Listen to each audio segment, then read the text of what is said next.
ভাই আলু কত করে কেজি ভাই? আলু ভাই সাদারা 10 টাকা আর লালটা 15 টাকা। কয় কেজি লাগবে ভাই? আলুর দাম কি কমে গেল নি ভাই? আচ্ছা সিম আর টমেটো কত করে কেজি? ভাই সিমও 12 টাকা করে, টমেটো 12 টাকা করে। কোনটা কয় কেজি দিমু? ভাই আপনি কি আমার লগে মস্করা করতেছেন? কিভাবে এত দাম কমে আছে গা বুঝলাম না তো। ভাই আমি তো মস্করা করতেছি না, সত্যি কথা। এই রমজান উপলক্ষে এই প্রত্যেকটা পণ্যের দাম কমে গেছে গা, আপনি জানেন না ভাই? ভাই আমি তো জানি না, কেমনি কি খুললা কোন তো একটু। ভাই দিয়ে কিছুই জানে না, আপনি কি বাংলাদেশে থাকেন না? এইবার যে রমজান আইছে, এই রমজান উপলক্ষে সরকার থেকে শুরু করে এলাকার জনপ্রতিনিধি সবাই নজরদারিতে আছে যেন কোনো সিন্ডিকেট কোনো পণ্য যেন মজুত না করে রাখতে পারে এবং গ্রাহক যেন ন্যায্য মূল্যে পণ্যটা সরবরাহ করতে পারে। এই জন্য ভাই কোন জিনিসের দাম বাড়ে নাই। এই যা দেখতেছেন সব বাংলাদেশের কাঁচামাল, বাংলাদেশি দামে আপনি খাইতেছেন। ভাই কয় কেজি কোনটা লাগবে কোন দিয়ে দেই। শুকুর আলহামদুলিল্লাহ ভাই, শুনে অনেক খুশি হইলাম।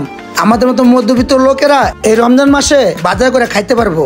ভাই আমার সবকিছু 1 কেজি করে দেন ভাই। দেন ভাই দেন, ব্যাগটা দেন, আমরাও কয়টা বেচা ইনকাম করি।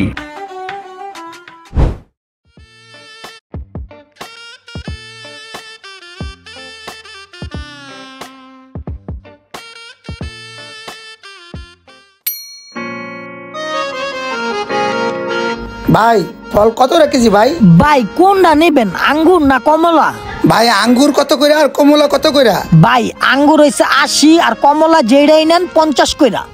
কি কোন ভাই, কিছুদিন আগে না 400 টাকা করে ছিল এইটা, আর কমলা ছিল 250 টাকা করে। এত দাম কমলো কিভাবে ভাই? কে ভাই আপনি জানেন না দেশের খবর? দেশের খবর তো ঠিকই জানি ভাই, কিন্তু ফল ঠলের দাম কমলো কিভাবে ভাই? আসলে ভাই রমজান উপলক্ষে সরকার থেকে শুরু কইরা সর্বস্তরের মানুষ সজাগ, সবাই নজরদারিতে আছে যাতে কোনো জিনিসের দাম না বাড়ে। তাছাড়া কোনো মজুতদারও যেন কোনো পণ্য মজুত না করতে পারে, সেই বিষয়ে সরকারও কঠোর নজরদারিতে আছে। তাই কোনো জিনিসের দাম বাড়ে নাই, বরং আরো কমছে। এখন আপনার কোনটা কয় কেজি লাগবে বলেন। ও তাই নাকি? এই জন্যই তাহলে দাম কমছে ভাই। তাহলে আঙ্গুর 5 কেজি আর কমলা 5 কেজি দেন ভাই আমারে। আচ্ছা ভাই।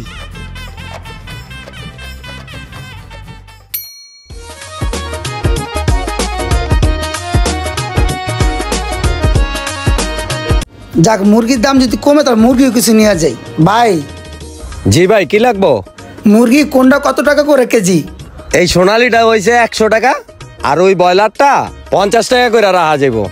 কি কোন ভাই, গত সপ্তাহে মুরগির দাম অনেক বাড়তি ছিল, হঠাৎ করে দাম কমাই দিলেন ভাই। দাম কমলো কেমবে? বাজার কমিটি আর প্রশাসনের তদারকির কারণে মুরগির আমদানি বেশি হইতাছে, আর সেজন্য সিন্ডিকেট বন্ধ হয়ে গেছে। মাল আমদানি বেশি হইতাছে, আমরাও দাম কমায় রাখতাছি ভাই, বুঝছেন? ও তাই নাকি, এই কারণে? তাহলে ভাই আমার ওটা 10 কেজি দেন আর এটা 5 কেজি দেন ভাই।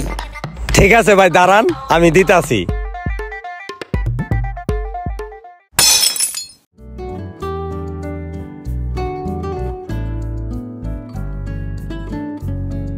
আমি স্বপ্নে দেখলাম, তাহলে কয়টা বাজে দেখি তো? সকাল 10টা বাজে, আমার তো বাজার যেতে হইব। হায় হায় হায়, রমজান আইতে না আইতে দ্রব্যমূল্যের দাম এত বাইরে গেল। আমি বেতন পাই কত, আর বাজারই বে করবো কেমনে? আর তাছাড়া রমজান মাসে আমি সংসারটাই চালামু কেমনে? কিরে এটা আমার বন্ধু না? কিরে বন্ধু, তুই এর বইয়ের মন খারাপ কইরা? আর কইস না বন্ধু, বাজারে গেছিলাম, জিনিসপত্রের এত দাম, যে টাকা নিয়েছিলাম সেই টাকা সংকলন করতে পারতাছি না। কি যে করবো কিছুই বুঝতেছি না। কি কস বন্ধু, বাজারের জিনিসপত্রের দাম এত বাইরে গেছে? বাড়ছে মানে গত সপ্তাহ তুলনায় এই সপ্তাহে 1.5 গুণ দাম বেড়ে গেছে গা। তোর তো কোনো খবরই নাই মনে হয় দেখতেছি। কস কি তুই? তাহলে আমি বাজার করবো কেমনে? আচ্ছা বাদ দে, তোর সাথে অনেকদিন পর দেখা, চল কোথাও বইসা একটু আড্ডা দিই। আচ্ছা ঠিক আছে চল তাহলে। বর্তমান বাজারে যে অবস্থা, আমাদের মতো মধ্যবিত্ত লোকেদের খেয়ে পরে বেঁচে থাকাটা খুবই কষ্টকর। ভিডিওটি ভালো লাগলে অবশ্যই শেয়ার করে দিবেন।